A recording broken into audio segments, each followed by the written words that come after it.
The Turin Shroud, traditionally held to be the burial cloth of Jesus Christ, bears imprints supposedly left by his body. Looked at closely, these stains provide stunning forensic evidence for Christ's passion, his suffering and death, in a way that accurately matches the biblical record. This obviously raises issues of how the shroud was formed and isn't it all a fake? I've packaged those up and put them in another video which is linked below. For now, let's just look at what the marks on the shroud seem to tell us. Note that the image is in two parts, front and back, providing a full coverage of Christ's wounds. We have to ignore the long burn marks left by a fire, which fortunately mostly avoided the actual image. Christ's passion began with his arrest in the Garden of Gethsemane. Having been judged by Pontius Pilate, he was handed over to the Roman army to be executed. The first stage of Jesus' punishment was to be flogged. The Romans used a whip of many thongs, each tipped with a piece of metal or bone. These bit into the flesh, leaving characteristic barbell-shaped wounds. They are visible all over the shroud man's back and down to his calves. Where the whip was applied to the shoulders and the legs, some of the thongs swung round to leave lacerations on his upper chest and the fronts of his legs. The whip marks sloped downwards from each side, as would be expected for someone bringing a whip down forehand and backhand. They represent 60 or more lashes. As well as flogging Jesus, the Roman soldiers mocked and beat him. The evidence for this appears in a series of injuries to the shroud man's face. A swollen right eyebrow, a swollen left cheek, a torn eyelid, a swollen and probably broken nose. They also put on him a crown of thorns. The thorns naturally dug into the scalp, which is full of blood vessels, and the hair would have become matted with thick trickles of blood. These blood flows are seen on the shroud, both on the forehead and on the back of the head. The all-over distribution of the blood suggests that this was a cap of thorns rather than the artist's traditional ring. Jesus was then made to carry his cross to the place of execution. There seems to be evidence for this on the shroud, with some kind of abrasion on the left shoulder. At the place of crucifixion, the cross was laid on the ground while the victim was nailed to it, and the cross was then raised into position. On the shroud man, the nails were driven through the wrists. It was proved experimentally in the 1950s that with nails through the palms, the body is hanging by a thin layer of flesh which cannot support the weight and simply tears. With the nails through the wrist, the body is adequately held by the wrist or carpal bones.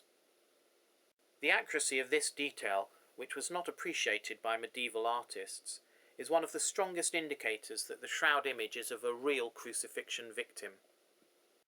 A nail through the wrist damages the median nerve.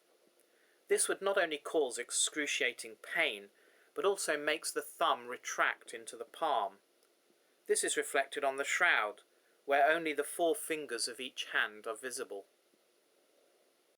Another nail was driven through the feet, and another large bloodstain appears on the shroud in the area of the feet, especially on the back image. The feet also appear to be flexed in the posture they would have had if one were laid over the other. This is of course the posture on the cross, with one nail driven through both feet. This posture is retained by the shroud body due to rigor mortis. That the shroud man died in a suspended position is also apparent from the blood flows on the arms. These show that at the time the blood was flowing, the arms were held upwards at an angle of 55 to 65 degrees, consistent with crucifixion. Death on the cross is normally by asphyxiation. With the body hanging from the outstretched arms, it's almost impossible to extend the diaphragm in order to breathe. The victim would need to transfer his weight to his feet to take a breath, but this would send sharp pains through the feet, causing him to sink back down. So the victim would be in a constant, torturous seesawing motion, and even then would only be able to take shallow breaths. When exhaustion set in, he would suffocate. While the whole point of crucifixion was to be a slow and terrible death, the authorities in Roman Palestine did not want to upset Jewish sensibilities by allowing the process to continue into the Sabbath. They put the two thieves crucified alongside Jesus out of their misery by breaking their legs.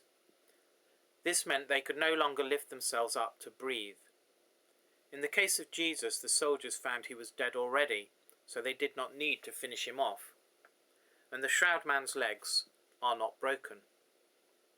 Perhaps to check that Jesus really was dead, one of the soldiers stabbed him in the side. Blood and water are said to have flowed from the wound. This is clearly visible on the shroud, where there is a wound under the armpit. It is elliptical and 4.5 centimetres long, matching the characteristics of the Roman lance. Below the wound is a stain from bodily fluids. The relatively small amount of blood shows the victim was dead.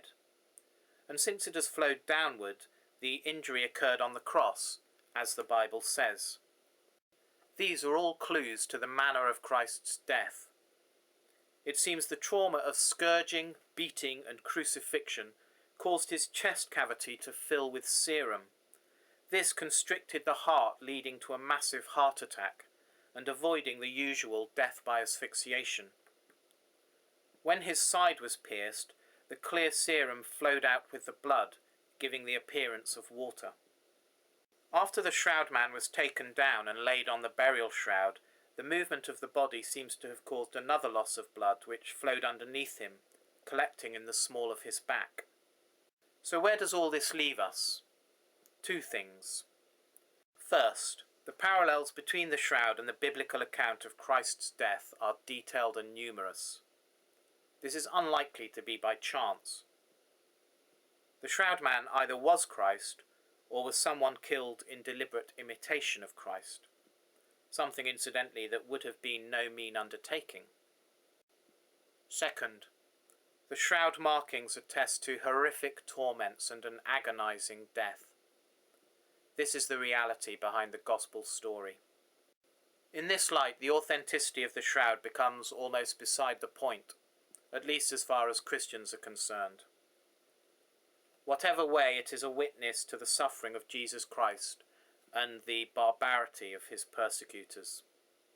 For the 2010 exhibition of the shroud, the Archbishop of Turin chose the motto Passio Christi, Passio Hominis, or Christ's suffering, human suffering. His aim, he said, was to underline the strong bond that exists between the image on the cloth, a moving testimony of the Lord's passion, and the great suffering of men and women today.